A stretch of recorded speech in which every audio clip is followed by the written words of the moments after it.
in your serum or your blood is going to be significantly controlled by red blood cell levels instead, Mm. because, and so that's a little bit of a challenge because Hi, everybody, and welcome to the Kidney Coach YouTube channel. I am naturopath Fiona Chin, co-founder of Kidney Coach and Kaigenesis, our supplements designed for people people diagnosed with chronic kidney disease.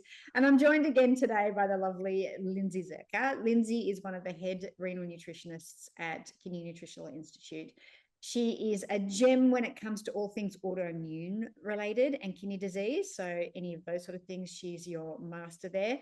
But she's also a master in all things minerals and kidney disease and just minerals in general. So we've been slowly working our way through the minerals. I know Lindsey's she's like me, a voracious studier and likes to go down rabbit holes, and then we have to pull her out after a little bit and say, Lindsey, come back to us. And then she tells us everything she found down the rabbit hole, which is what I love about her so much. So, Lindsey, thank you for being back on the podcast. Yeah, so first off, zinc. Tell me what, let's, for people out there that may not know anything about their minerals and things like that, give me the 101 on zinc. well, I think the reason that you and I love zinc so much, kind of like with magnesium, it's involved in so many different things.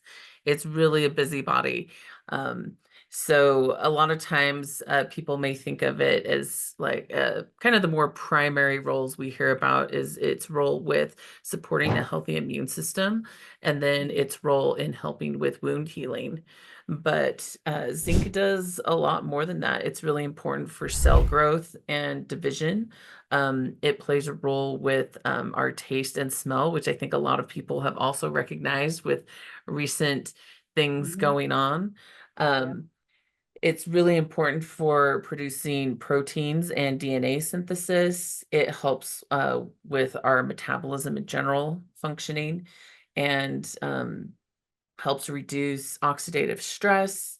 And also a recent one that I learned about in looking at the hormones and stuff, but uh, the the enzyme that helps your body regulate blood pressure, the ACE enzyme, it has zinc is a part of that. And so zinc plays a role with that. And I was like, well, who knew that zinc was, involved in blood pressure? When you say look at your zinc, how are you measuring it? Because it's like magnesium. We always say, well, plasma is going to show you nothing. So, what sort of testing are you doing for zinc, and what do you find the most accurate? So, like we kind of mentioned, either in the magnesium, which I'm like, does that podcast exist? Did we do that? But for sure, I know we talked about in just minerals in general, Yeah. um, that the mineral status in your serum or your blood is going to be significantly controlled by different hormones. And so that's part of the reason why just looking at serum levels is not going to be very accurate most of the time. Mm. So for some minerals like magnesium and zinc, a lot of times people are looking at red blood cell levels instead, Mm. because that's going to be a little more accurate. But that's going to be looking at more the past couple of months. And so that's a little bit of a challenge because in our population, if you had a person come to you and let's say for, you know, 2 months they've been on a low protein plant-based diet, but before that, you don't really know what they were doing. It's kind of hard to know, like, was it the shift to the diet now, or is it just because that's just the time that it took to deplete their nutrient stores? So it's looking back a little ways. So I always feel like because lab tests are really fallible, it's helpful to look at if there's a couple of lab tests, but then you're also looking at what their risk for deficiency is, looking at what their intake is like, and also looking at their symptoms. Then you kind of add them all up together, and then you're like, okay, let's do this. So in addition to red blood cell zinc, there's another test you can look at, which is called delta 6 desaturase, which I did not know about this until I did a Nutri eval with one of my patients. And yeah, it showed that her zinc was like, subpar, but her intake looked good. And so I Mm. was like, what is going on with this? So I'm looking throughout the rest of her Nutri-Eval, and the Delta 60 saturase is in the fatty acid section because that is one of the enzymes that helps convert the different fats to the different fatty acids. Um, and so I was like, what the heck is this? So it is zinc dependent. And so you can see if that is impaired, then you don't have zinc. And so when I looked at this patient, I kind of took a step back because I was like, this is weird. What's going on? I was like, she was on a vegetarian diet for 2 years previous to me doing this. And even if she did get adequate zinc, vegetarians naturally do have a reduction in stomach acid. And Yeah. then if her zinc was low, then again, we see that exacerbation situation. And so I was like, okay, so she had low zinc from that. And we know she's got some gut issues. She had a bunch of stuff going on there. So for me, I was able to look at it and say, okay, I can see that her intake is okay, but because of her previous lifestyle and things that she just her stomach acid hasn't quite caught up with things and because of the impaired zinc. So what I did was, yes, I did give her some zinc, but what I really did for her zinc was I gave her digestive enzymes and we worked on her gut so that she's hopefully not on those forever, but that's what we did. And so you do want to look at root issues as well. So those are kind of the two things that I usually look at.